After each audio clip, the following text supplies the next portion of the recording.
Katie is here to talk a little bit about her experience, as well as that of her So family. I So, started back in 2021, I believe. I had done a couple rounds, and I'll get into that. But we had just moved into a new home. Our previous home had a horrible mold, toxic mold situation. Um, I had seen a functional medicine doctor, and I got somewhat better. We didn't work on drainage pathways at all. So I felt really horrible detoxing, and it wasn't really getting me where I wanted to be.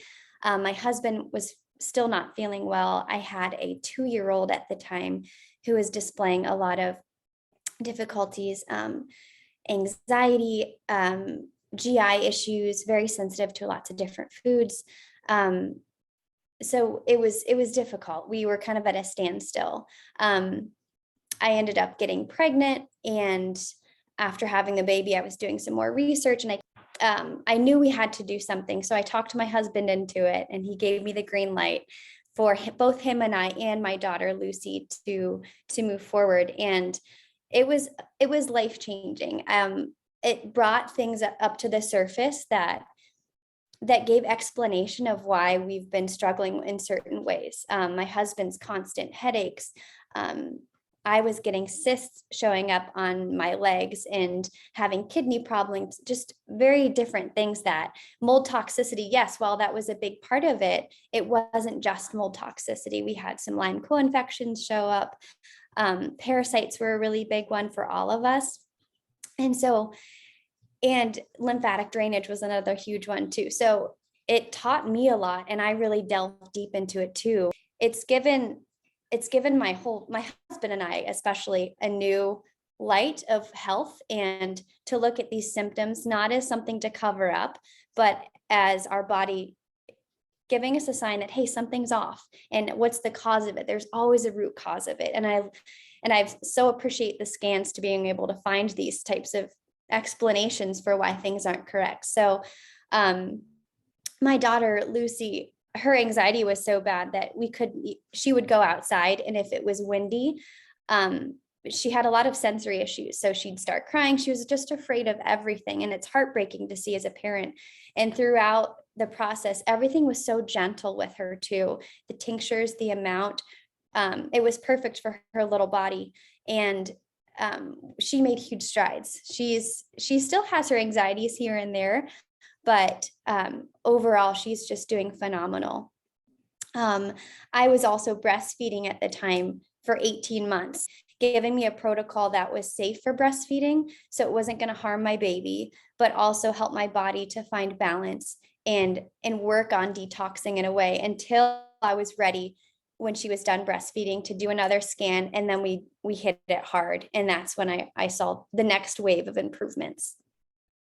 I love that you mentioned working while that you were still, breastfeeding, because that's oftentimes something that many women come to us thinking, oh, I'm pregnant, I'm breastfeeding, so I can't do anything. There are many things that you can do. And in fact, it's worth doing them so that postpartum, the healing journey is so much easier.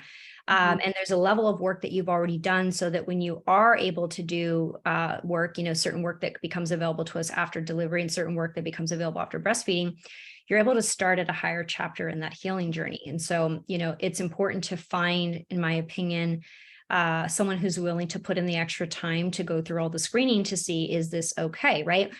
We may see in a scan that something comes up for you, but then knowing the information that you're breastfeeding or that you're pregnant, it is something then that we realize is not an option. So we look for a comparable option. We test you against these things to see, is this something that can still get the job done, albeit maybe in a little bit different way.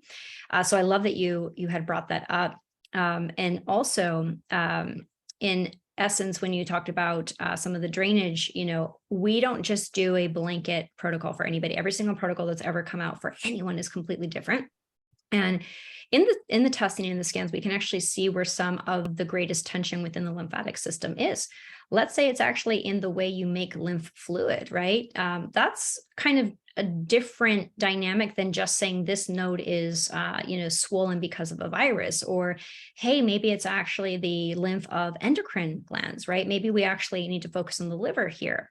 So it's not just as simple as, hey, let's actually ask the lymph to drain, but where and how much, just as you said. So these are all the subtleties that really can finally start to help somebody to move forward.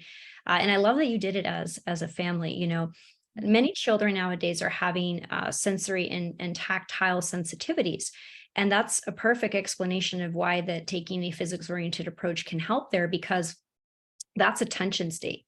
Because of many factors, we could argue, we are susceptible to designing the nervous systems of children with a higher degree of sensitivity because of those higher tension states, right? We could go into talk about Wi-Fi and all the drugs and the change in the food system and things that are happening now. But the truth is that these children who are sensitive, right? It's not bad behavior. They're literally at the cellular level, like what we saw today. They are literally in a higher state of stress and tension.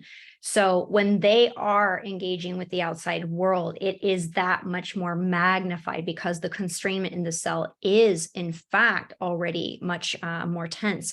And so by working at that level that we talked about, we allow that to osmose all the way down, not just from the physiological health, but the behavior, right? Because if we're uptight, it's not a saying, it is literal down to the cells. Our cells are going to be patterned after what's going on in our cells. So I love that you brought all of that up. But what would you probably say is just like on a day-to-day living has been perhaps the best joy that you've gotten out of this experience as a whole? Oh goodness. I think, there was a time when I was constantly worried about how am I going to get my family healthy?